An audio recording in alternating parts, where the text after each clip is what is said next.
오늘 이제 주제 중에 두 번째 주제가 네. 기후 문제였어요. 네, 네. 조금은 대부분의 사람들이 이걸 알거든요. 네. 알긴 아는데 네. 촉박하다고 느끼진 않아요. 네. 뭔가 의원님이 지금 네.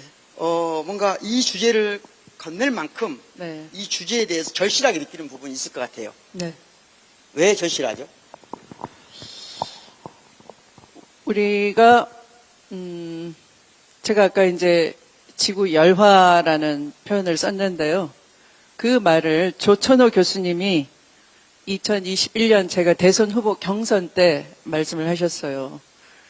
근데 기후 변화, 기후 위기 다음에 기후 열화라고 하는 것에 별로 동의가 잘 안 됐어요. 그때까지만 하더라도 일부 지역이 뉴스에 나온 것이지. 그런데 이 윤석열 정권이 모든 것을 역행하고 있으면서 그때는 2021년까지만 해도 제가 정권 교체를 당하리라고, 어처구니 없는 검찰 쿠데타를 당하리라고 생각하지 못했어요. 멀쩡한 국민들께서 제가 이 정도 외치면 판단해 주시겠지, 언론이 아무리 추윤 갈등이라 하더라도 이건 검찰 쿠데타야, 이렇게 말씀드리면 이해해 주겠지 했는데, 사실은 나중에 보니까 제가 소속한 민주당에서조차 제대로 이해하시질 못하는 상황이었어요. 그래서 그 후에 모든 것이 거의 임계점 이상을 넘어서서 이 회복성을 잃어버리는 상실한 정도까지 왔는데, 전 세계적으로 이른바 좀 먹고 산다는 나라 대부분이 기후 위기에 대응하는 여러 가지 플랜을 갖고 있어요. 그런데 대한민국만 유일하게 좀 먹고 사는 나라 치고 그 계획에 없는 것이 아니라 아예 역행하는 거죠. 그래서 사실은 이 부분이 가장 정권을 잃고 난 뒤에 죄스럽고 힘든 거예요, 제 입장에서는. 그래서 그때 지구 열화라고 그 전문가 교수님이 얘기했던 걸 제가 좀 더 치열하게 싸워내지 못했구나. 그래서 이 얘기를 계속 반복적으로 얘기해야 되겠다라고 생각한 거죠. 이 책 사셨어요? 안 산 사람들은 목소리가 약한가? 사셨어요? 이 책을, 오늘 이 책의 내용을 여기서 나누지 않을 거예요. 나누지 않을 건데 꼭 읽어보시기 바라고, 이 책의 내용은 한마디로 말하면, 그러니까 검찰 쿠데타를 최초로 감지한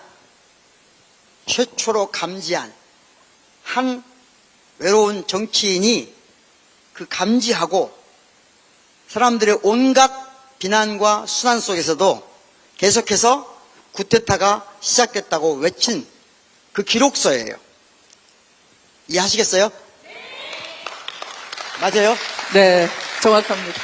그러니까 이건 약간의 전문 용어는 팩션이라고 하는데요. 네. 그러니까 픽션과 팩트가 결합된 네. 것처럼 위장하고 있지만, 팩션이라는 건데 팩션을 위장하고 있지만 사실은 그냥 팩트다.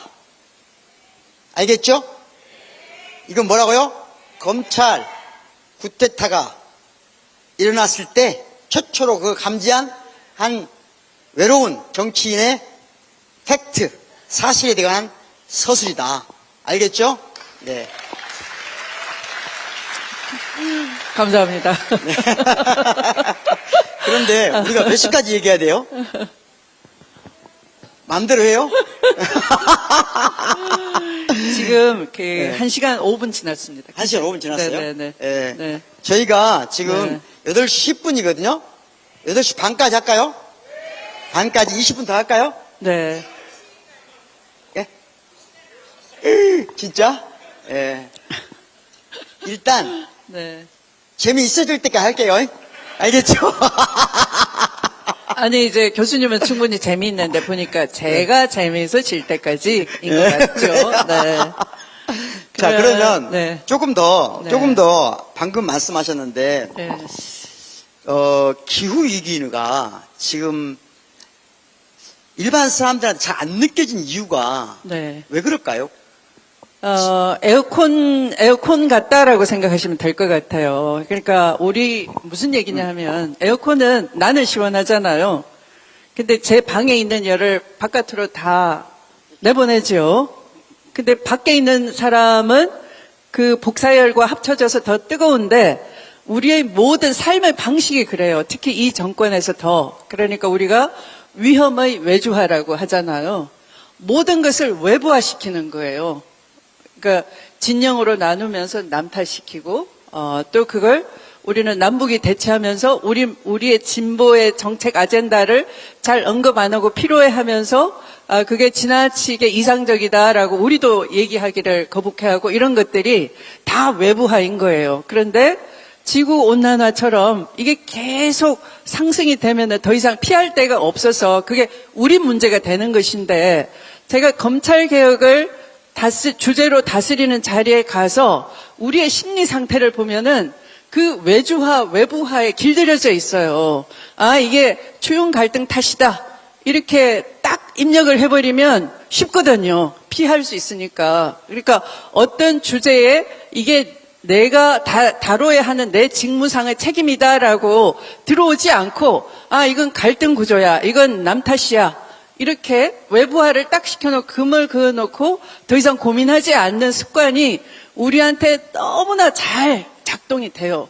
그래서 이 문제는 사실은 저를 자꾸 재미있어지게 하라고 하지만 설명할 방법이 없어요. 우리 철학자님 앞에서. 모든 게 우리가 에어컨같이 살고 있기 때문에. 근데 현재의 지금 정치나 사회나 경제나 모든 게 딱 그렇게 에어컨 방식으로 우리는 너무 편하게 살고 있어서 기후 위기가 우리의 문제로 안 되는 거예요. 딱 이념화 시켜놓고 이게 좌파가 선동하는 거다. 그 윤석열 그 대통령이 김진표 의장하고 이태원 참사에 대해서 나눴다는 얘기도 음모론이잖아요. 이건 누가 만든 걸 거야. 누가 민주노총이나 어디서 일부러 자극을 줘가지고 무슨 기름을 길바닥에 뿌려가지고 미끄러지게 하고 그래서 만들어낸 걸 거야라고 음모론을 퍼뜨리거나 그렇게 믿거나 이것은 내 잘못이 아니고 남 탓이야 하고 딱 그어놓고서 더 이상 내 책임으로 하지 않고 내 탓으로 하지 않고 나의 사회적 책임과 기여로 하지 않는 이상 아무리 이 광주가 뜨겁게 아까 그런 위기에 일어나고 한다 하더라도 더 이상 이 사회 발전에 영향을 미칠 수 없다 그러면 그렇게 고민한 사람만 고단하고 고달픈 거예요. 그래서 에어컨같이 작동 방식으로 살아가는 우리 사회를 좀 질타하고 깨야 되는데 그게 무엇이어야 될까를 고민하면서 이 기후를 꺼낸 거죠. 다 박수 한번 치세요. 이렇게 힘들게 설명했는데. 힘들어서 박수를. 재미있어서가 아니고. 네. 저를 동생이라고 생각하시고. 네. 동생. 아니에요. 그렇진 않고. 자, 저희 둘이는 선생님들이 잘 안 보여요. 이 불빛 때문에. 네. 선생님들은 잘 보이시지만 잘 안 보여요. 그래서 약간 좀 더 힘드실 거예요. 말씀하시기가. 왜냐면 호응을 눈빛이 잘 교환 안 되니까. 이해하시겠죠? 예. 지금 우리 애쓰고 있으니까, 노력하고 있으니까. 자. 외주화라는 말을 조금 더 제가 약간 설명을 해볼게요. 외주화. 그러니까 위험을 외주화시킨다. 그러니까 위험한 걸 외주화시킨다. 그것만 아니고 똑같은 건 고통도 외주화시키거든요. 그렇죠. 외주화가 단순하게 이루어지는 게 아니고 어떻게 이루어지냐? 미국이 감내해야 될 고통, 미국이 만들어낸 위험을 다른 나라가 떠안는 거죠. 예를 들면 한국이 거기서 끝나는 게 아니고 한국에서는 서울이 만들어낸 위험을, 서울이 감당해야 될 고통을 지역에 외주화된단 말이에요. 똑같이 광주는 안 그러냐? 광주가 만들어낸 고통을, 광주가 감당해야 될 고통을 또 화순에, 영암에 외주화시키죠. 그러니까 이 전방위적이라는 거거든요. 특히 기후의 위기는 그래서 단순히 기후 문제가 아니고 아까 에어컨 하듯이 기후 위기를 초래했던 모든 고통을 생산해내는 사람들이 고통을 생산하지 않은 사람한테 외주하는 거예요. 그 중에 대표적인 거 쉽게 이해하기 위해서 제가 하나 설명을 드리면 출산율 가지고 설명해 볼게요. 출산율. 서울은 지금 몇이죠? 서울은 몇이죠? 출산율이? 예? 0.6. 0.5입니다, 지금. 네. 서울은. 0.5고, 광주는 몇일까요? 잘 모르는 것 같은데요. 자, 0.5명이란 말을 내가 이해시켜 줄게요. 네. 100명의 여자가 아기를 낳으면 몇 명을 낳을 수 있다는 거죠? 100명의 여성이 아이를 낳으면 몇 명 낳죠? 50명 낳는다는 얘기예요. 그러면 그 다음에 이 50명의 아이가 다음 세대에는 몇 명을 낳는다는 얘기죠? 예? 25명? 여자 혼자 아기를 낳아요? 이 50명이 남녀가 섞여 있잖아요. 남녀가 섞여 있으니까 25명이 여자잖아요. 그러니까 다음 세대로 가면 100명이 몇 명을 줄어요? 몇 명으로? 12.5명으로. 13명이 합시다. 13명이 돼요. 그러면 100명이 13명이 되는 건가요? 아니에요. 첫 번째 100명을 여자라고 생각했잖아요.